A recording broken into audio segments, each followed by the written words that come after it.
죽었다가 다시 살아난 사람들의 이야기를 들어본 적이 있습니까? 저는 죽은 건 아니지만 5시간 동안 의식불명, 우리 고모가 연탄가스를 마시고 그래서 다 돌아가시겠다 그렇게 생각했는데 깨어나셨어요. 근데 깨어나고 나중에 아주 재밌는 이야기를 해주시는데, 연탄가스를 마시고 의식불명의 상태에서 자기가 어떤 꿈 같은 환상을 봤는데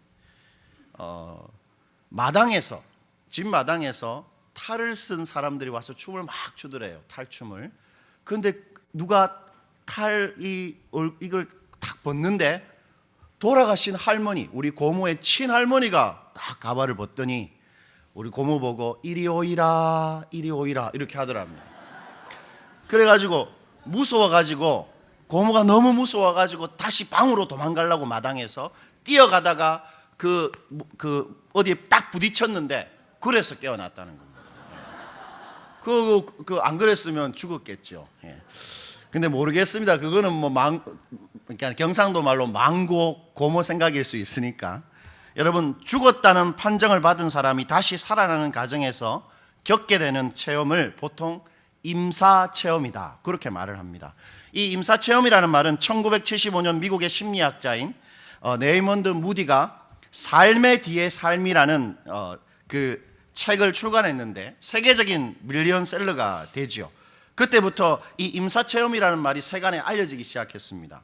그런데 그 책은 임사체험자들의 그런 공통점과 차이점을 잘 정리한 책인데, 임사체험의 공통점은 다음과 같습니다. 유체이탈, 슬피 우는, 자신의 시신을 보고 슬피 우는 가족들을 보게 되고, 그리고 자신의 집을, 자기가 붕 떠서 영혼이 집을 보게 됩니다. 그리고 자신의 어떤 육체를 보게 되는 그 경험을 하게 된다는 것입니다. 재밌죠? 그리고 전부 다 대부분이 암흑이나 어두운 터널을 지나가게 된다고 합니다. 그리고는 곧 빛을 발견합니다. 빛의 존재와 조우하게 되고, 그래서 대부분의 사람들이 그 죽어 있는 상태에서 자신의 평생의 삶이 파노라마처럼 이렇게 쫙 펼쳐지는 그런 경험을 하게 되었다 그렇게 했다고 합니다. 그런데 이 책에서 우리가 더 주목할 점은 이러한 임사체험을 경험한 사람들이 자신의 삶에 대한 가치관과 세계관이 그 죽음을 경험하고 나서 확연히 변화된다는 것입니다. 임사체험자들 대부분이 그 경험 이후에 삶의 순간순간을 소중하게 여기게 된다고 합니다. 그리고 여유가 있어지게 되었다 그렇게 고백했다고 하고, 특히 타인에 대한 배려가 깊어지고 반물질적이고 반경쟁적인 그런 성향을 띠게 되었다 이렇게 말했다고 합니다. 아마도 죽음의 경험이 무엇이 더 중요한가를 그들에게 분별하게 해주었기 때문일 것 같은데요. 어떻습니까, 여러분? 이러한 임사체험의 이야기는 우리에게 호기심을 증폭시키고 아주 재미있습니다. 그러나 한편으로는 이런 임사체험자들의 이런 경험들은 사후 세계에 대한 혼란만 우리에게 가중시키는 셈입니다. 왜냐하면 임사체험은 죽음 이후의 실제에 대해서 사실 우리에게 믿을 만한 무언가를 가르쳐 주는 게 아니기 때문입니다. 왜 그렇게 말할 수 있냐면, 임사체험은 진정한 의미에서 죽었다가 다시 살아난 것이 아닙니다.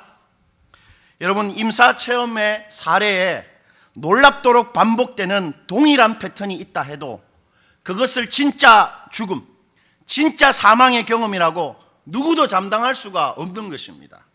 성경은 진짜로 죽음을 경험했다가 다시 살아난 것을 뭐라고 합니까? 부활이라고 합니다.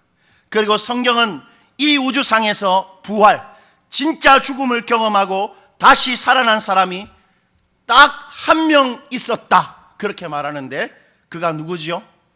예수 그리스도입니다. 물론 성경을 보면 우리가 잘 아는 임사체험자들이 있습니다. 누가 있습니까? 나인성 가부의 아들, 예수님께서 장래 행렬을 멈추시고는 죽은 아이를 살려내십니다. 그리고 야이로 해당자의 딸 달리다 굼 했더니 그 소녀가 벌떡 일어났죠. 그리고 누가 있습니까? 우리가 잘 아는 나사로야 했더니 그 3일 동안 무덤에 있었던 사람이 벌떡 일어났습니다. 그리고 베드로가 살린 사람도 있지요. 욥바의 도로가입니다. 그러나 여러분, 그들은 엄밀한 의미에서 부활한 사람들이 아닙니다. 물론 부활의 그 생명력을 상징하는 사람들이긴 하지만 부활한 사람들은 아닙니다. 왜냐하면 성경이 말하는 부활은 그가 죽기 전과 완전히 다른 차원의 육체로 영원히 소생되는 것을 말하기 때문입니다. 부활은 두 가지가 있어야 됩니다. 첫 번째, 다른 육체입니다. 두 번째, 죽지 않습니다. 여러분, 야이로 회당장 딸 나인성 가부의 아들 나사로는 다른 육체로 부활하지 않고 그냥 죽었다가 살아났습니다. 그리고 이들은 다 죽었습니다. 부활은 완전히 다른 육체로 영원히 죽지 않는 몸이 되는 것입니다. 여러분, 고린도전서 15장 42절이 그것을 이렇게 말하는데 제가 한번 읽어드리겠습니다. 죽은 자의 부활도 그와 같으니 썩을 것으로 심고 썩지 아니할 것으로 다시 살아나며. 여러분, 이 썩지 않는다는 말이 무슨 말입니까? 부패하지 않는다. 부패하지 않는 거 본 적 있습니까? 이 세상에 존재하지 않습니다. 무슨 말이지요? 이 세상에 볼 수 없는 다른 차원의 것으로 몸이 바뀐다는 것입니다. 썩지 않는, 부패하지 않는. 그리고 그것은 부패하지 않기 때문에 어떤 것이지요? 영원한 것입니다. 두 가지가 있어야 됩니다. 때문에 진짜 죽음을 경험하고 다시 살아나는 것, 부활은 죽기 전과 다른 차원의 몸과 그 사람의 영혼이 다시 한 몸이 되는 것입니다. 그것만이 부활입니다. 그 어떤 몸이겠습니까? 예수님께서 부활 후에 어떻게 하셨죠? 영화 엑스맨 같이 벽을 통과해서 제자들한테 오셨습니다. 벽을 통과하는 몸입니다. 그런데도 생선을 드시면서 소화할 수 있는 몸, 그런 육체를 가지고 있으면서도 구름을 타고 모종의 장소로 이동할 수 있는 그 몸, 그런 몸으로 바뀌는 게 부활입니다. 그렇다면 여러분, 예수님의 그러한 몸으로서의 부활이 우리에게 말해주는 게 뭐지요? 오늘 본문 20절입니다. 우리 20절 한 번만 더 읽어보시겠습니다. 그러나 이제 그리스도께서 죽은 자 가운데서 다시 살아나사 잠자는 자들의 첫 열매가 되셨다. 우리가 자주 예수님의 첫 열매 하지 않습니까? 여러분, 첫 열매가 되셨다는 말이 무슨 말입니까? 예수님이 부활의 뭐지요? 첫 번째 몸이라는 것입니다. 완전히 다른 육체로 예수님의 영혼이 결합되어 한 몸을 이루는 그것의 첫 번째 몸, 바로 예수님이라는 것입니다. 그런데 여러분, 여기서 더 중요한 것은 열매라는 단어의 개념입니다. 여러분, 열매의 특징이 뭐죠? 열매? 동일성에 있습니다. 동일성. 무슨 말이냐면 사과나무에는 반드시 동일한 사과 성분에 뭐만 맺힙니까? 사과 열매만 맺힙니다. 마찬가지로 예수 믿는 자들도 예수와 동일한 상태로 예수의 몸같이 부활하게 된다는 것입니다. 우리도 부활하면 벽을 통과하게 될 것이고, 그러면서도 뭔가 소화 기능을 할 수 있고, 우리도 구름을 탈 수 있을 것입니다. 틀림없이. 그럼에도 불구하고 분별 가능한 인격이 됩니다. 우리가 만약 부활해서 서로를 만나면 아마 문장로님 이렇게 하게 될 겁니다. 그리고 문장로님을 저러보고 하목사 이렇게 하게 될 것입니다. 틀림없이. 우리가 다른 육체, 죽지 않는 육체로 바뀌겠지만 우리가 누구인지를 그대로 드러내는 그런 특이한 몸으로 되는 것, 그것만이 부활입니다. 그렇다면 여러분, 마지막으로 이제 다 끝났습니다. 이러한 사실이 우리 삶에 말해주는 게 뭡니까? 우리가 예수님과 똑같은 몸으로 바뀔 것이라는 사실이 지금 우리한테 말해주는 게 뭐지요? 그것은 지금의 나의 하루하루가 참으로 중요하다는 것입니다. 왜냐하면 부활은 반드시 내 영혼이 새로운 육체와 한 몸으로 다시 소생하는 것이지만, 그 새로운 육체는 비록 지금의 내 몸과 다른 차원이 틀림없지만, 그럼에도 그 몸은 나의 영혼을 담아내고 그 몸은 지금의 내 자아를 그대로 표현해내는 육체라는 것입니다. 즉 부활은 지금의 나의 삶과 단절이 아니고 뭡니까? 연속된 변화인 것입니다. 부활의 몸은 지금의 내 영혼, 지금의 나라는 이 자아를 그대로 담아내고 표현하는 몸으로 바뀌는 부활입니다.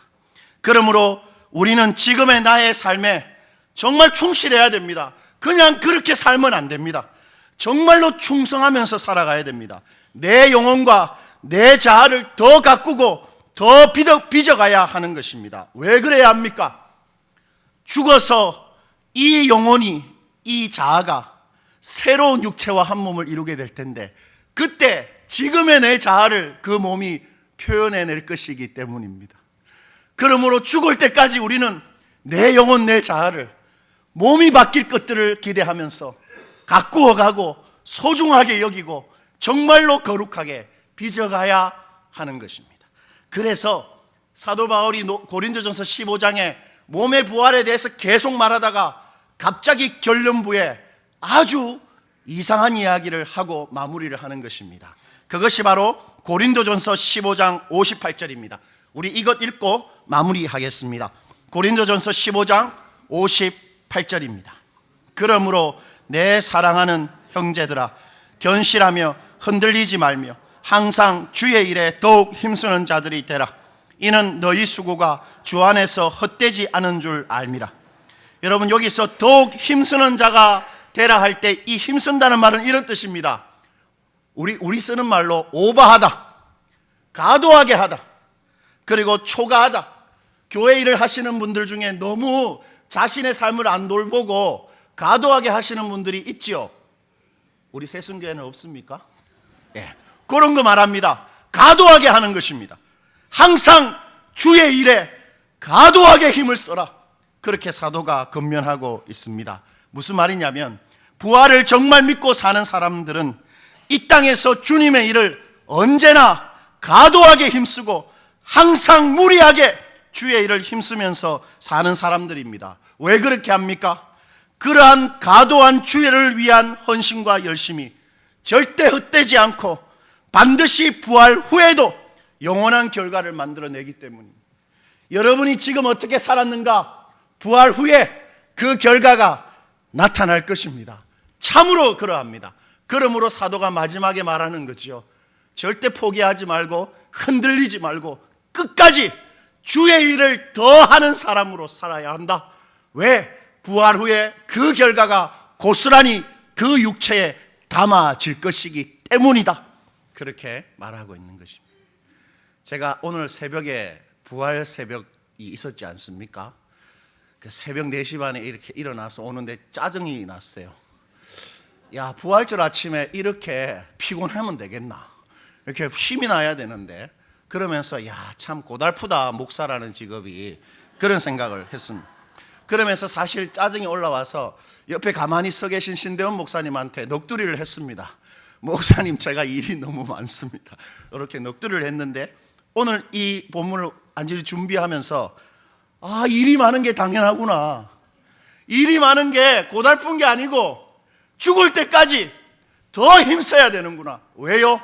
죽은 후에 부활의 육체가 내가 이 땅에서 힘쓴 그것을 그대로 담아낼 것이기 때문입니다. 그러므로 오늘 부활을 산다는 것은 지금 있는 힘을 다해 우리 하나님을 위해 최선을 다하면서 산다는 것입니다. 그것이 오늘 부활을 사는 것입니다. 부활이 틀림없이 있기에 우리의 지금의 모든 주를 위한 열심과 수고는 결코 헛되이 사라지지 않고 반드시 우리에게 영원한 결과를 가져다 줄 것입니다. 기도하시겠습니다. 하나님,